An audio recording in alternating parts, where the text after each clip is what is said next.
ठाणम के तीसरे स्थान में कहा गया है, त्रिविधे अनुग्रहे प्रणत्ते तंजहा आय अनुग्रहे पर अनुग्रहे तदुभय अनुग्रहे। अनुग्रह तीन प्रकार का होता है, आत्मानुग्रह, परानुग्रह, तदुभय अनुग्रह। उपकार करना, एक आदमी केवल अपने पर उपकार करता है, एक आदमी मुख्यतया केवल दूसरों पर उपकार करता है, एक आदमी खुद पर भी उपकार करता है और दूसरों पर भी उपकार करता है। सांसारिक दृष्टि से भी यह अनुग्रह हो सकता है और आत्मा के कल्याण की दृष्टि से भी यह अनुग्रह हो सकता है। सांसारिक दृष्टि से देखा जाए तो एक आदमी स्वार्थी केवल अपना हित देखता है। मैं दो कहानियां सुनाना चाहता हूं आपको अनुग्रह के संदर्भ में। एक सेठ के दो लड़के थे। सेठ का आकस्मिक रूप में देहावसान हो गया। दो लड़के थे, बड़ा भाई तो चतुर होशियार था, छोटा भाई कुछ भोले स्वभाव का था। तो बड़ा भाई बोला कि पिताजी चले गए हैं, अब हम संपत्ति की पांति कर लेते हैं। छोटा भला था, भोला था, भाई जी ठीक है, आप जैसा करोगे कहोगे वैसा मैं मान लूंगा। बड़े भाई की नीत में खोट आ गई। ऐसे साधारण ही घर था, कोई बहुत तो धनवान थे नहीं। कई चीजों की पांति की। एक घर में गाय थी।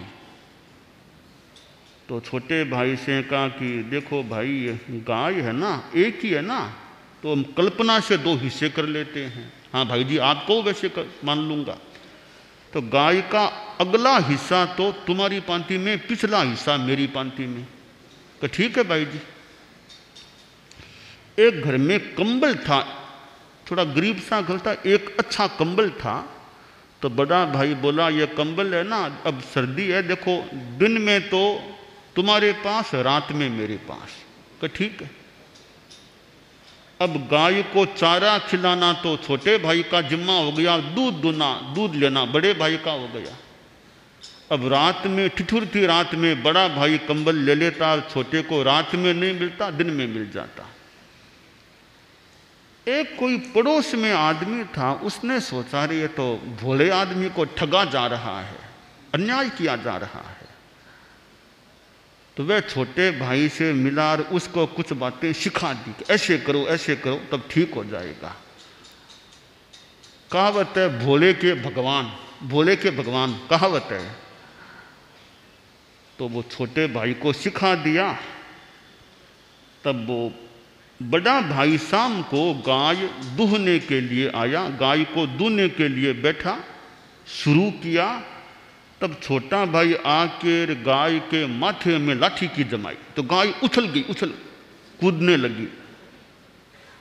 बड़ा भाई बोला रे क्या करते हो?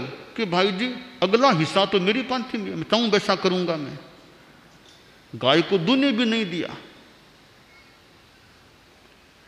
तब बड़े भाई की अक्ल ठिकाने आ गई कि नहीं ऐसा करते हैं, एक दिन गाय तुम्हारे पास, एक दिन गाय मेरे पास।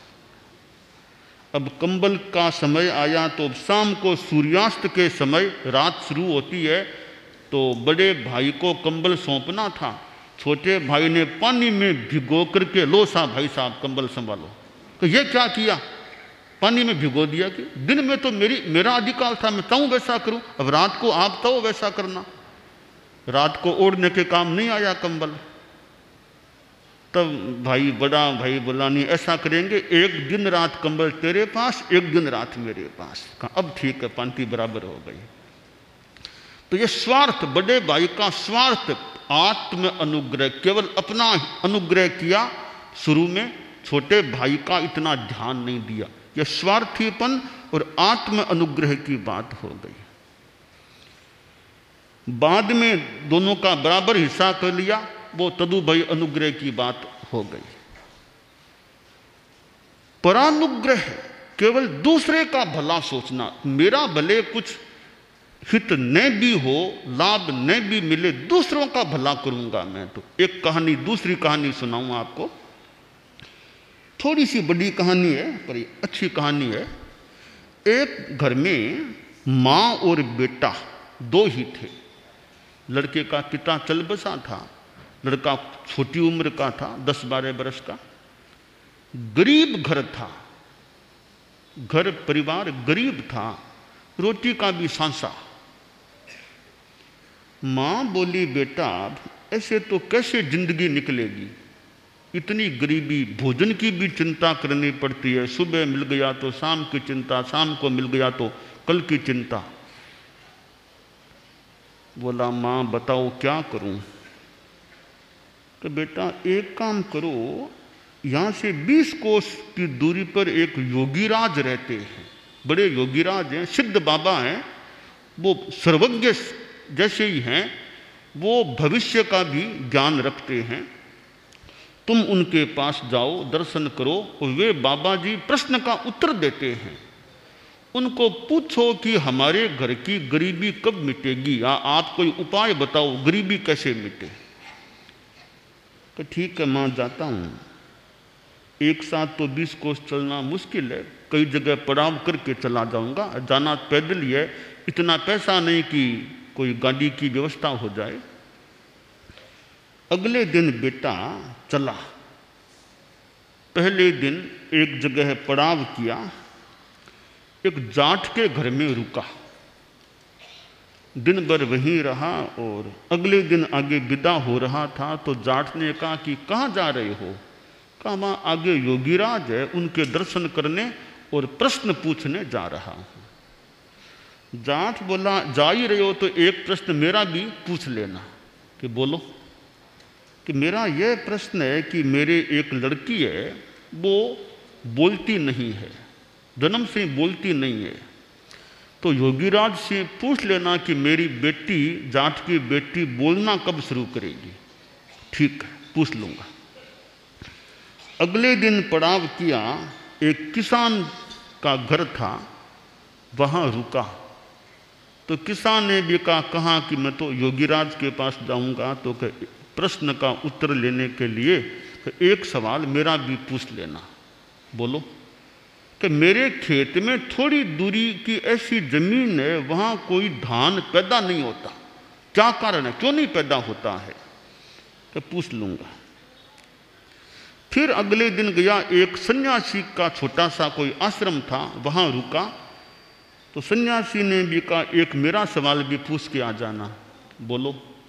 कि योगीराज से पूछना कि मैं बरसों से साधना में लगा हुआ हूँ, अभी तक कोई साधना का फल निष्पत्ति नहीं मिली, अंतर का ज्ञान नहीं हुआ, तो योगीराज से पूछ लेना कि मुझे साधना की सिद्धि कब मिलेगी। ठीक है। अब अगले दिन वे योगीराज के वहाँ पहुँच गया। लोगों की भीड़ थी, समय की व्यवस्था करने वालों से मिला तो उसको भी योगीराज से मिलने का समय बताया गया। वह समय पर वहाँ पहुँचा, योगीराज को नमस्कार किया, बोला, बाबा कुछ प्रश्नों के उत्तर मांगने के लिए आया हूँ। योगीराज ने कहा, कुछ नहीं, मैं तो एक ज्यादा से ज्यादा 3 का जवाब 1 का देता हूं, या 2 का, ज्यादा से ज्यादा 3 प्रश्नों का जवाब एक आदमी को देता हूं, उससे ज्यादा नहीं दे सकता। तो तुम ज्यादा से ज्यादा कहो तो मैं 3 सवालों का जवाब दे दूंगा, उसके बाद नहीं दूंगा।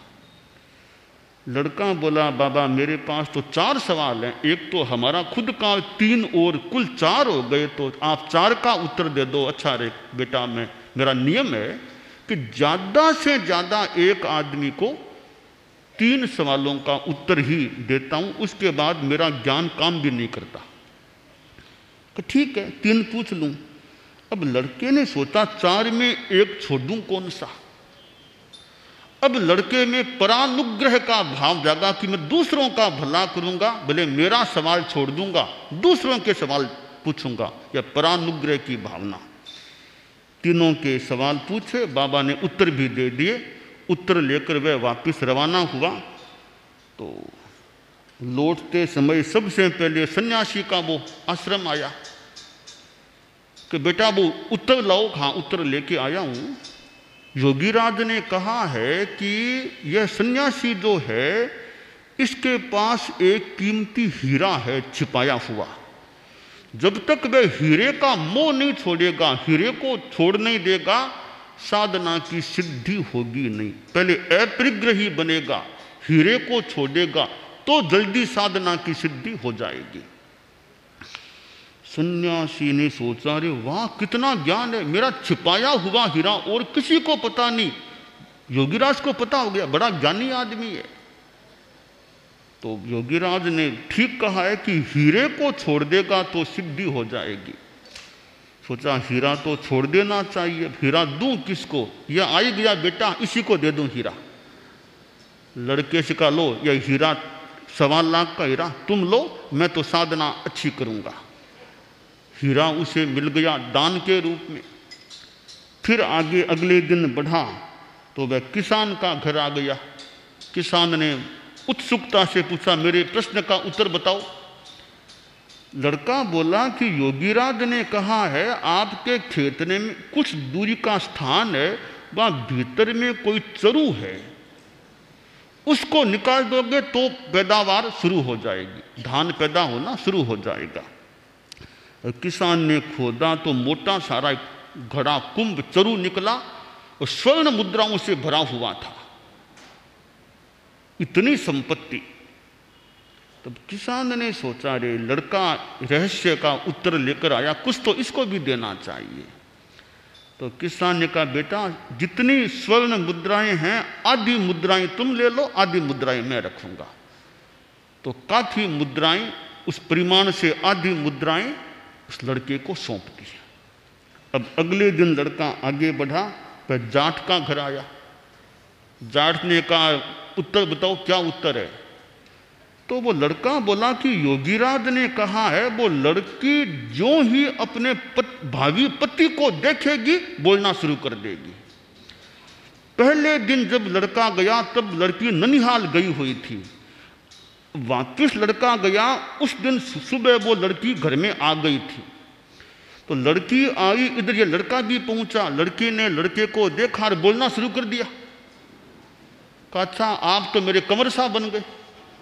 योगीराज ने कहा था कि पति भावी पति को देखते ही बोलना शुरू करेगी, आप हमारे कंवर साहब, मैं आपकी शादी अब यही कर देता हूं। तो जाट ने उसी दिन लड़की की शादी उसके साथ कर दी, दहेज देकर के लड़की को विदा कर दिया लड़के के साथ। अब अगले दिन वह लड़का अपने घर पहुंचा। मां प्रतीक्षा में थी कब बेटा आए। बेटा पहुंचा और मां ने कहा, बेटा उत्तर क्या मिला योगीराज से। बेटा बोला, मां मैंने तो अपना सवाल पूछा ही नहीं, इतनी दूर गए सवाल पूछा नहीं। सारी कहानी सुनाई कि ऐसे ऐसे औरों के 3 सवाल हो गए थे। योगीराज ज्यादा से ज्यादा 3 ही प्रश्नों का उत्तर देते हैं, तो मैंने अपना सवाल छोड़ दिया और औरों का सवाल पूछ लिया। परंतु मां अपने आप उत्तर आ गया है, हमारी गरीबी तो मिट गई है। देखो इतनी तो स्वर्ण मुद्राएं, यह 1.25 लाख का हीरा, इतना दहेज, और यह तुम्हारी बहू रानी भी आ गई है सेवा करने वाली। गरीबी समाप्त हो गई, एकदम सुखी परिवार हो गया। यह था परानुग्रह। लड़के ने अपना सवाल छोड़ दिया, दूसरों का भला करने के लिए दूसरों का सवाल पूछा, अपने स्वार्थ का त्याग कर दिया, दूसरों का उपकार किया। यह परानुग्रह हो जाता है। तो यह तो कुछ सांसारिक भी बात जुड़ी हुई है कि आदमी केवल अपना स्वार्थ साधे, वह आत्म अनुग्रह है। दूसरों का भला करे पर अनुग्रह है। अपना भी करे दूसरों का भी करे, यह तदुभय अनुग्रह हो गया। अब हम धर्म के संदर्भ में देखें कि कैसे ये अनुग्रह 3 प्रकार का होता है। एक आदमी है, साधक है, केवल अपनी साधना एकांत में रहता है, अपना माला जाप ध्यान स्वाध्याय उसी में रहता है, दूसरों को न व्याख्यान सुनाता, न बात करता, न प्रश्नों का उत्तर देता, कोई दूसरों के कल्याण के लिए खास कुछ प्रयास नहीं करता, अपनी साधना करता है, वह आत्मानुग्रह करने वाला हो गया, अपना कल्याण करने वाला। एक दूसरा आदमी है, दूसरों का कल्याण का प्रयास करता है, व्याख्यान देना, तत्वज्ञान सिखाना करना, तो खुद साधना नहीं करता, खुद त्याग प्रत्याख्यान भी नहीं करता, दूसरों को जरूर सुनाता है बताता है, खुद की साधना बिल्कुल नहीं करता, यह परानुग्रह करने वाला आदमी हो गया।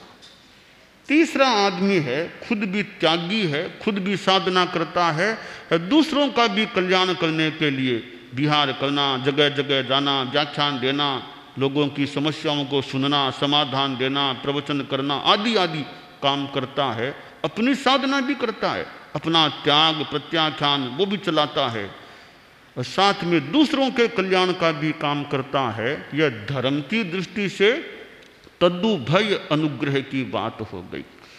तो थानंग में शास्त्रकार ने बताया है कि 3 प्रकार का अनुग्रह होता है। आत्म अनुग्रह भी होता है, पर अनुग्रह भी होता है, तदुभय अनुग्रह भी होता है। अब प्रश्न है, आदमी को क्या करना चाहिए? आत्म अनुग्रह करने वाला बनना चाहिए, परानुग्रह करने वाला बनना चाहिए, या तदुभय अनुग्रह करने वाला बनना चाहिए? अब तीनों की अपनी अपनी उपयोगिता भी हो सकती है। अब देखिए, एक साधु को 80 वर्ष आ गए, 82 85 आ गए, अब वह सोचता है कि अब मेरा ज़्यादा समय अपनी साधना में लगे, क्योंकि ज़्यादा श्रम भी करने में कठिनाई है, ज़्यादा विहार यात्रा भी अब कर नहीं सकता, लंबी देर बोलने में भी थकान आती है, और वैसे भी उम्र आ गई, अब तो अपनी तपस्या साधना जाप शास्त्र स्वाध्याय इसमें ज़्यादा लग जाऊं। तो यह भी ठीक है, उम्र आ गई है, स्वास्थ्य की भी स्थिति है, अब जीवन का भी कुछ समय बचा है, संभावित है, आदमी आत्मानुग्रह में लग गया, वह भी मोटा मोटी अच्छी बात है। अब युवा अवस्था का साधु है, प्रतिभा भी है, श्रमशील भी है, श्रम करता है, कर सकता है, योग्यता भी है, तो वह सोचे मैं अभी यात्रा करूं, विहार करूं, लोगों को बताऊं, प्रवचन करूं, लोगों की समस्या सुनूं, ज्ञान दूं, तत्वज्ञान बताऊं, दीक्षाएं दूं, सम्यक्त्व दीक्षा दूं, अपनी साधना भी करता रहूं, साथ में औरों के लिए भी करता रहूं, तो यह तदुभय अनुग्रह। यह भी ठीक, अभी युवा अवस्था है, अभी वृद्धावस्था तो है नहीं, अभी घूमो फिरो काम करो, खुद भी सीखो औरों को भी सिखाओ, तो यह तदुभय अनुग्रह भी युवा अवस्था में, यानी बहुत वृद्धावस्था नहीं, तो यह भी बहुत बढ़िया है। और कोई आदमी यह सोचे कि मैं खुद तो साधना कर नहीं सकता, मेरे में ताकत नहीं, मैं साधना कर सकूं, इतनी क्षमता भी नहीं, साधु बनूं ऐसी क्षमता भी नहीं है, पर दूसरों को समझाऊंगा, पर प्रतिबोधक बनूंगा, वह आदमी साधु नहीं है, दूसरों को समझाता है, तत्वज्ञान देता है, कईयों को दीक्षा के लिए तैयार कर देता है, समझा के, तो वह परानुग्रही, खुद का तो इतना नहीं करता, व्यक्तिगत साधना नहीं करता, व्यक्तिगत त्याग प्रत्याख्यान भी नहीं कर पाता ज़्यादा, पर दूसरों को समझा के पार पहुंचाता है, वह परानुग्रही हो जाता है। ऐसे भी आचार्य जो अभव्य आचार्य दूसरों को दीक्षा दे देते हैं, तो खुद का कल्याण नहीं होता। एक दृष्टि से अभव्य आचार्य को परानुग्रही कहा जा सकता है, वे तो दूसरों का कल्याण करते हैं, दीक्षाएं देते हैं, आगे पहुंचाते हैं, खुद यहीं रह जाते हैं। वे आत्मानुग्रह नहीं करते, पर परानुग्रह करके अभव्य आचार्य संघ के आचार्य हैं, परंतु अभव्य कभी भी मोक्ष में नहीं जाने वाले, उनके द्वारा दीक्षित सिखाए पढ़ाए वो आगे पहुंच जाते हैं। तो ऐसे आचार्य हैं, वे एक तरह से परानुग्रही हैं, वे आत्मानुग्रह नहीं कर पाते हैं। तो समय सापेक्ष स्थिति सापेक्ष बात है। आदमी कब तदुभय अनुग्रह वाला रहे, कब ज़्यादा मुख्यतया आत्मानुग्रही बन जाए, कैसी स्थिति में परानुग्रही रहे, तो यह 3 प्रकार का अनुग्रह शास्त्रकार ने बताया है। आत्मानुग्रह, परानुग्रह, तदुभयानुग्रह।